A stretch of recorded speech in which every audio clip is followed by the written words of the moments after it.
Sanjay Jha, you know, day one, we've in this country, and you live in the city of Mumbai, right? We've had 26/11 Mumbai terror attacks. We did not hit back. We've had 1993 terror attacks in Mumbai, serial blasts in Mumbai. We did not hit back. We've had a number of attacks.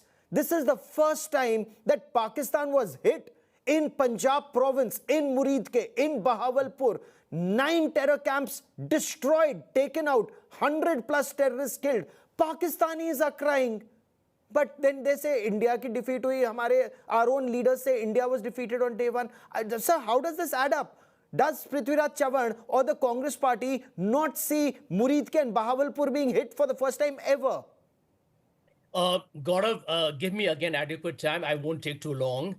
The Congress party does not have to explain to you any right-wing political analyst or some Sanghi sympathizers about its role in India's history. Besides the freedom struggle, decisive war victories against Pakistan in 1947, 1965, and 1971. So let me refresh that very cobweb-driven memory. Point number 2, very important, that Gaurav, you know it. Heads of state have their own political roles to play. When Donald Trump goes to the United Nations, and I'm quoting Donald Trump because he's Modi's counterpart, he goes to the United Nations after making over 100 statements that he brokered a ceasefire that prevented a nuclear annihilation between two countries.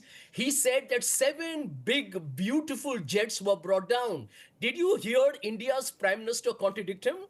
In fact, the news media is flooded about. But did he say Indian jets or Pakistani jets? Why is somebody presuming it's Indian jets? Did he specify which country's jets? Because Chief of Air Staff went on record to say that Pakistani jets were destroyed. F-16s, JF-17s, AWNC aircraft. Yeah, Gaurav, 1 minute. Let me explain to you.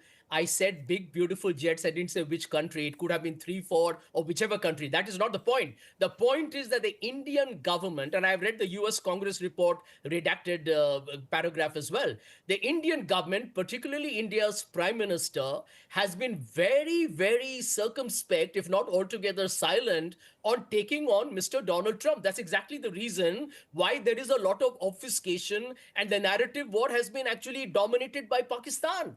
Because the Indian Prime Minister has been found to be weak when he's been called to take on Donald Trump, which is the reason why there has been a lot of speculative gossip. And I think the Indian Defense Forces deserve better. Nobody is talking about the bravery or the capability or the success of the Indian military forces. The question is India's political masters have failed to stand up for Chief of Air Staff went on record. Chief of Air Staff, Air Chief Marshal A.P. Singh, giving details of the 6 Pakistani jets that were downed. He said so in as many words. He's the Air Chief Marshal A.P. Singh. He gave details of the longest hit that destroyed a Pakistani AWNC aircraft, Airborne Early Warning Command and Control aircraft, 300 kilometers away, deep inside Pakistan. The longest hit by an S-400.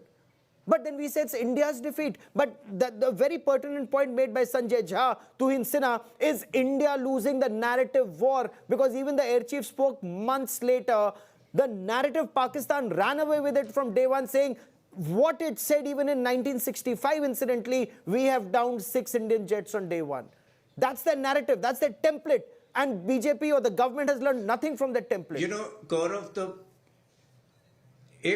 if the Congress party had just followed the DGMO's press conference in detail on 11th May, one day after the ceasefire, if they had followed the Prime Minister's address to the nation the next day on 12th May and the explainer of India's Foreign Secretary on 18th June, after Prime Minister Modi had a telephone conversation with Donald Trump, they would have no doubts about the reasons for the ceasefire and how the ceasefire happened. But the problem is this Congress party does not trust the Indian establishment.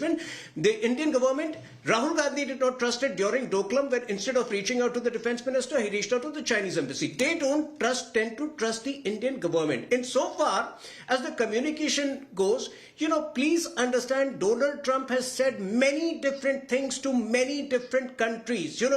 It is for the Congress party to count how many times he said what. But these 3 detailed explanations were sufficient if the Congress party, the problem with this Congress party is that it is still overcome by guilt.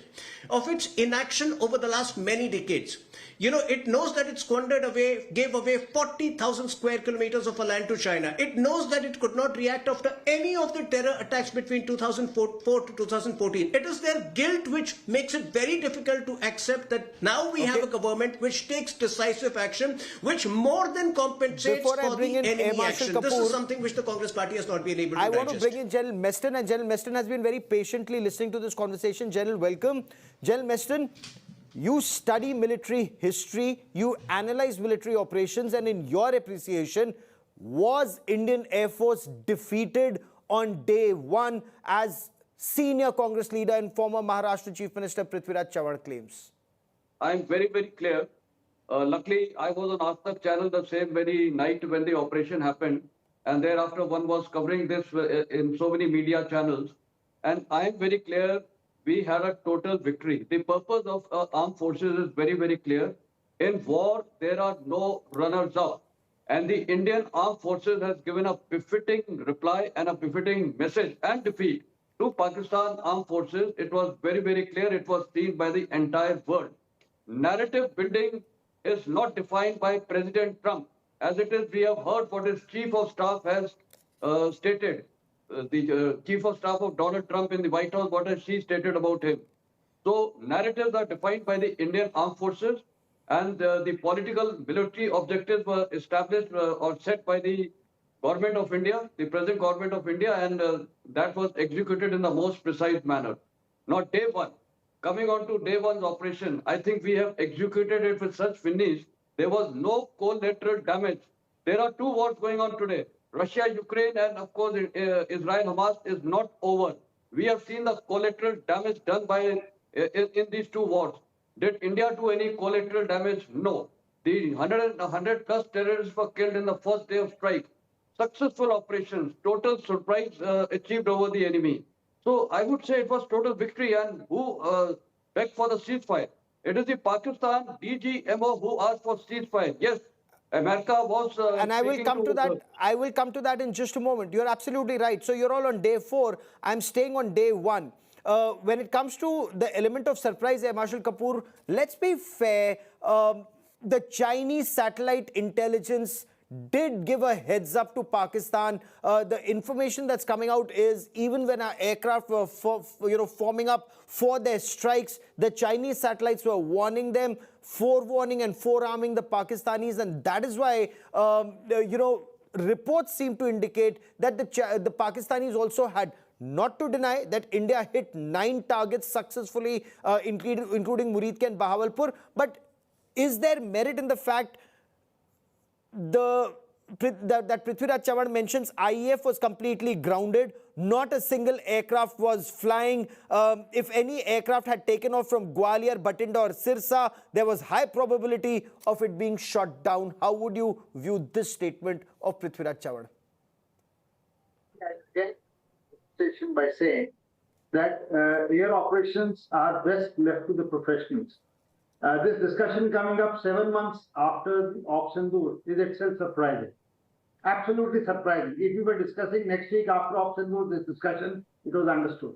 To rake up an issue wherein you just covered a specific, like the complete narrative after Operation Sindoor is India lost these many aeroplanes. Did Chinese ever say how many soldiers did they lose in Galwan? Did Americans now tell how many drones and aircraft did they lose in Yemen or Iraq strike when they came and struck? They lost. Has Israel ever covered how many aircraft have they lost in Hamas conflict or conflict with Hezbollah? No. No opposition asked ever their countrymen to show proof. If you remember, Chief of Air Staff made a statement, the ghost of Balakot has been buried. This is a statement which came a headline and you had covered the program.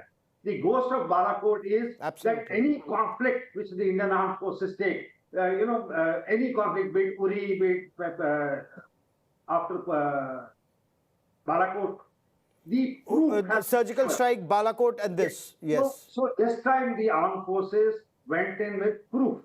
Every strike, every mission, every damage has been put in satellite imagery to complete word from day one. And you see, I'll give you an example of Rahim Yar Khan. Rahim Yar Khan was struck on 10th.